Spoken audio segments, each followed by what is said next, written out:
This video will quote extensively from a current affairs article on Peterson, so hop on over there and have a read if you don't want to hear some of its points from my smooth radio voice.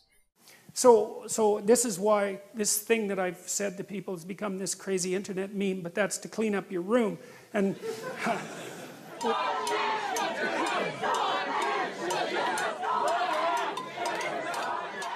well, I'll tell you a couple of strange things, things that I don't really understand. How to seem profound when all you have to say has no real value. Make vague statements that are technically right, something like, many moral values are similar across different cultures. Restate such platitudes with as many words as possible, as vaguely as possible, while never repeating yourself exactly. Borrow terminology from many different fields so no one person can see through your nonsense. Make up theories with many intersecting components, again, the vaguer the better. Draw diagrams, a lot of them. Label them Figure 1, Figure 12. Always use italics, frequently, so you sound smarter. Never be too specific. Vague is the name of the game, but if you have to be specific, say it in a way that you can always say you mean the opposite of what you said. Preach, speak, and speak confidently, as if you and only you have the total truth. Never admit that you are wrong, even though you may be, and spin any criticism as either a misunderstanding of what you were saying, or that they're simply affirming what you already said. That's the reason you were super vague in the first place. Talk a lot. I mean a lot. Have air spew from your face as often as urine spews from the face of lobsters. Yes, lobsters urinate from their faces, but you won't see the Jeep talking about peeing from your face being the righteous order of things.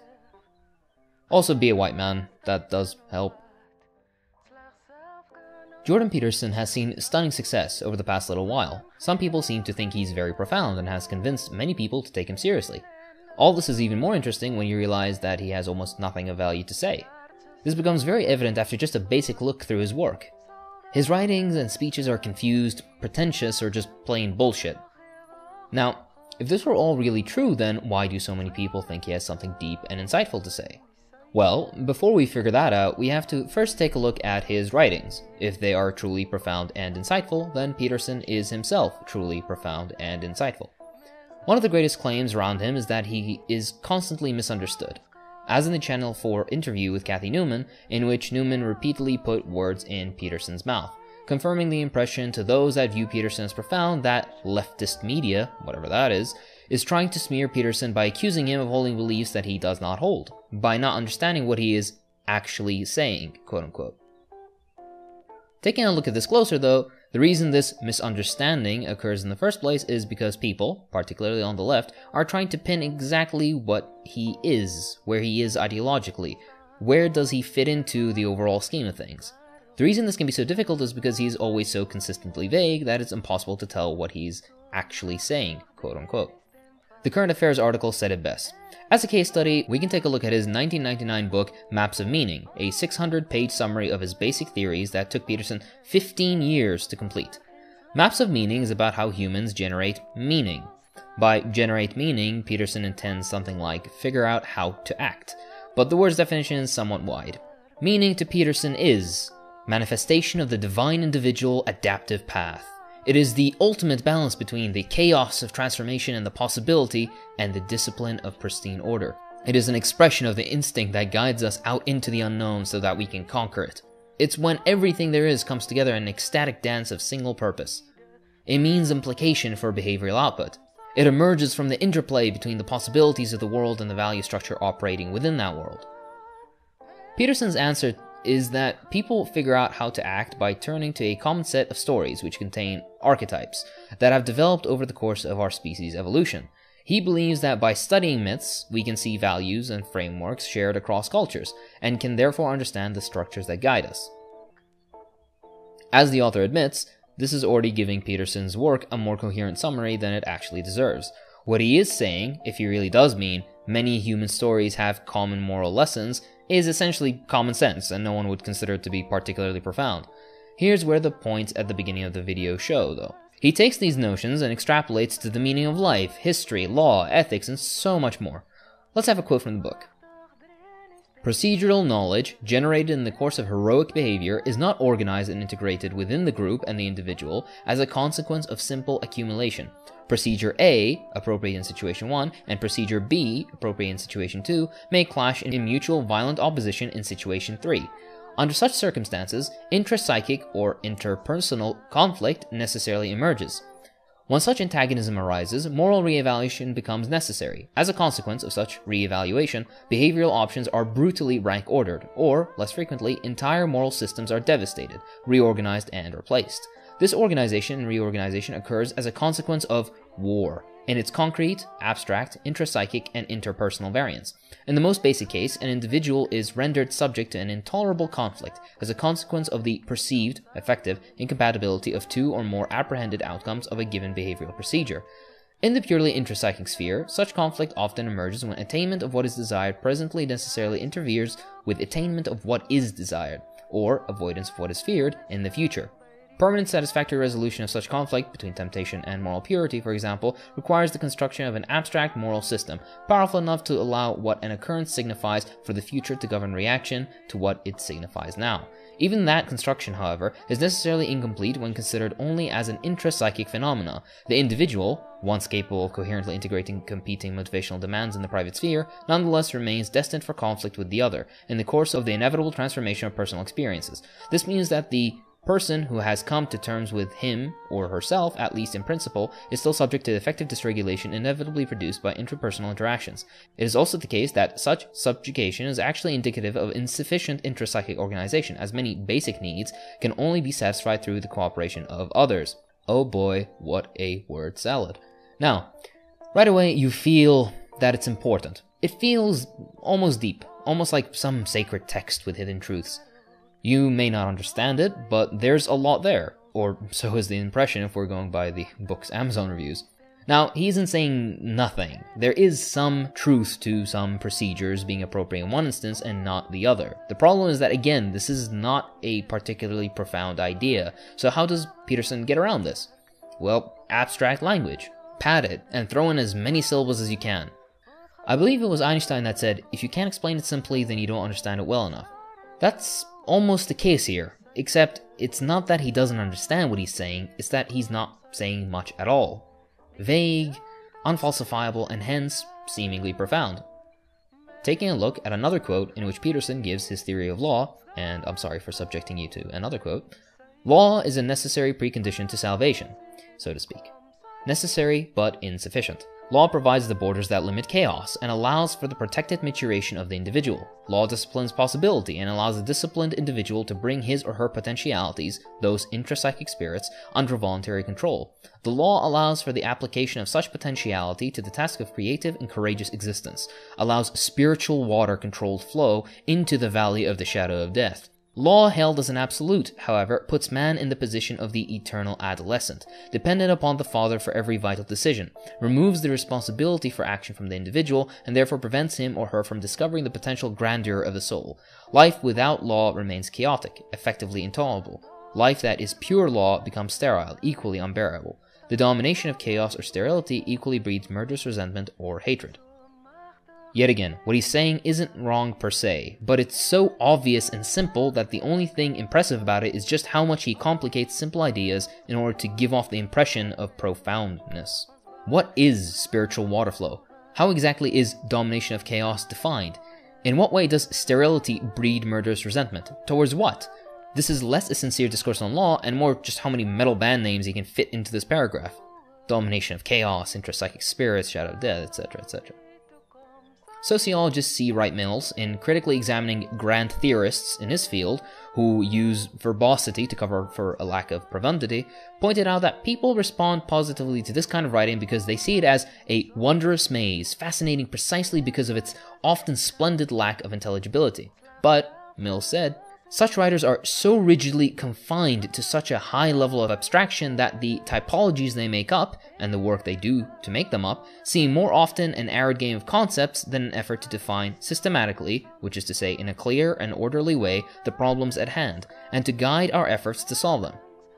Interestingly, a study in the European Journal of Personality titled Openness, Intellect, and Susceptibility to Pseudo-Profound Bullshit, a replication extension, found that Profundity ratings for PPBS, that is pseudo-profound bullshit, a class of meaningless statements designed to appear profound, have been found to be negatively related to analytical thinking and positively related to epistemically suspect beliefs. Interesting. Nevertheless, this sort of grand theorizing, abstract language, and having a thesaurus shoved up your ass is done not to seem cool, but to intimidate you into casually accepting what Peterson is saying. You feel inadequate, maybe stupid even, to approach his work and try to critique it. He clearly wants you to think this, since the book's epigraph is Matthew 13:35. I will utter things which have been kept secret from the foundation of the world. It's almost a joke trying to understand how pretentious that is. He goes further, though. In the book, he includes a letter to his father in which he tries to explain just how great his ideas are. I don't know, Dad, but I think I've discovered something that no one else has any idea about, and I'm not sure I can do it justice. Its scope is so broad that I can see only parts of it clearly at one time, and is exceedingly difficult to set down comprehensively in writing. Anyways, I'm glad you and Mom are doing well. Thank you for doing my income tax returns. Big boy Peterson has ideas that can shred space and time, but needs his parents to do his taxes for him. To quote the article, when someone is this convinced of their own brilliance, they can be unaware of just how far afield they have drifted from the world of sense and reason. The diagrams and figures in Maps of Meaning are astonishing and prove this fact. Just take a look at these. Honestly, as an intelligent human being, please just take a look at these diagrams. How can you even begin to rationally analyze what he's saying?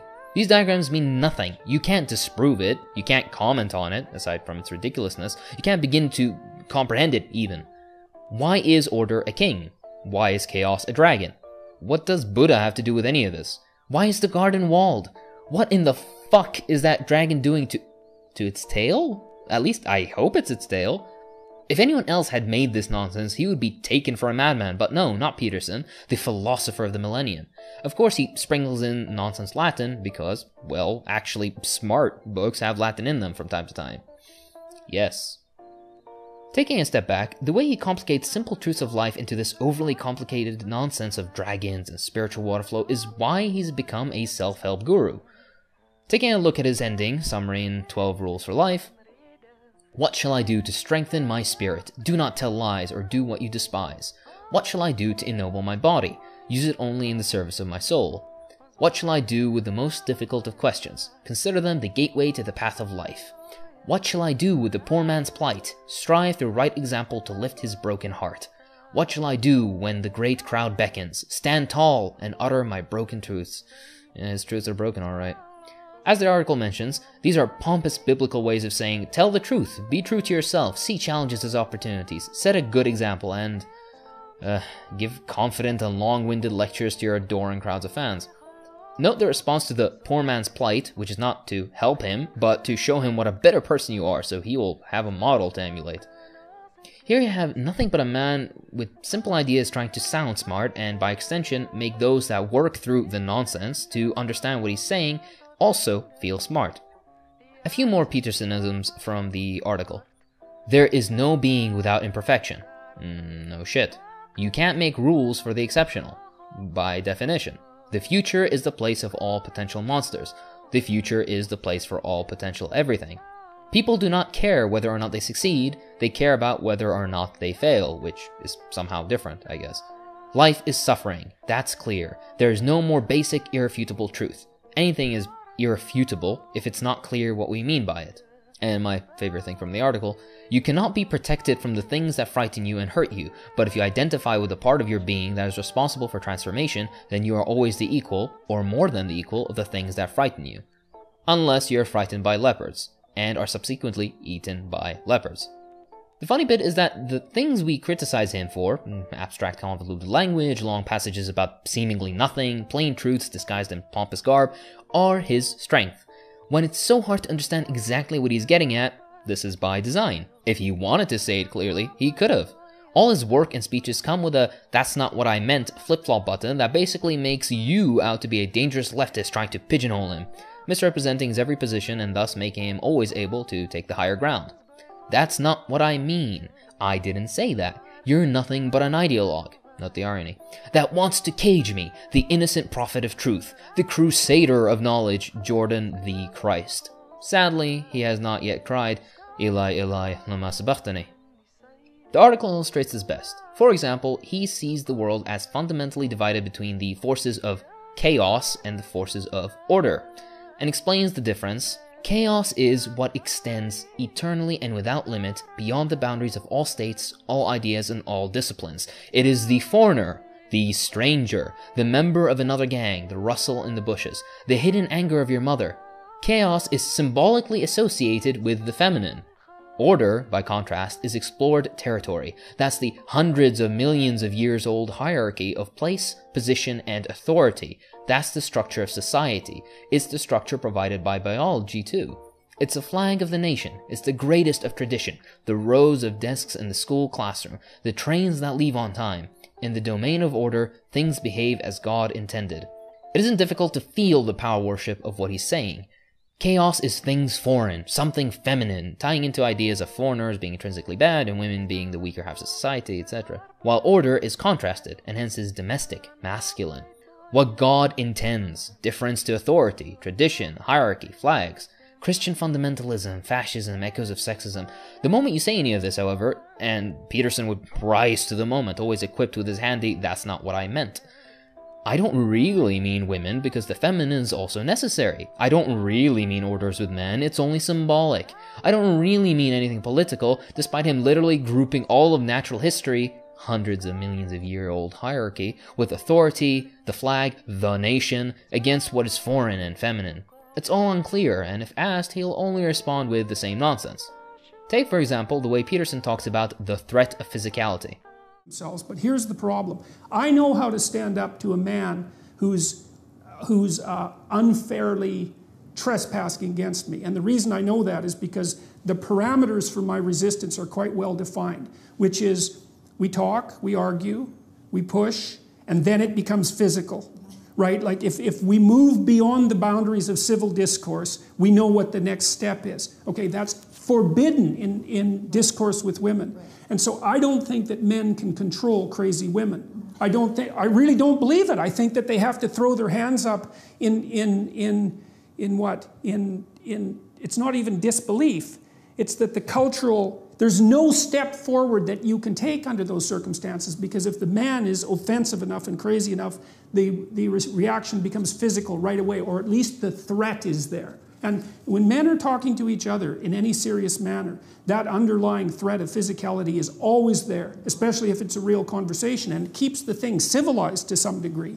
You know, if you're talking to a man who wouldn't fight with you under any circumstances whatsoever, then you're talking to someone to whom you have absolutely no respect. But I can't see any way. For example, there's a woman in Toronto who's been organizing this movement, let's say, against me and some other people who are going to do a free speech event, and she managed to organize quite effectively. And she's quite offensive, you might say. She compared us to Nazis, for example, which, you know, publicly, using the swastika, which wasn't really something I was all that fond of. But I'm defenseless against that kind of female insanity, because the techniques that I would use against a man who was employing those tactics are forbidden to me. So I don't know, like, it seems to me that it isn't men that have to stand up and say enough of this, even though that is what they should do. It seems to me that it's sane women who have to stand up against their crazy sisters and say, look, enough of that, enough man-hating, enough pathology, enough bringing disgrace on us as a gender. This seems to be quite clear. He's upset he can't hit women. More specifically, he's upset that there's a social taboo against him beating up the Toronto woman who called him a Nazi. He says that he's defenseless against her insanity because the techniques he would use on a man are forbidden. Because, you know, ignoring people isn't an option, apparently. If you were to mention this, he would, of course, vehemently deny it. As the article says, Peterson would vigorously object to the idea that he's in any way endorsing violence against women. No, I'm simply saying that all human interaction has an underlying threat of physicality. How could you so willfully and unfairly misrepresent me? This is equally funny because I'm a man, and I've had many conversations with men, and I've never felt this underlying threat of physicality. I've had many conversations with women. Again, no threat of physicality. I've had many conversations with people I strongly disagree with. Again, no threat of physicality. Let's move on to another Petersonism.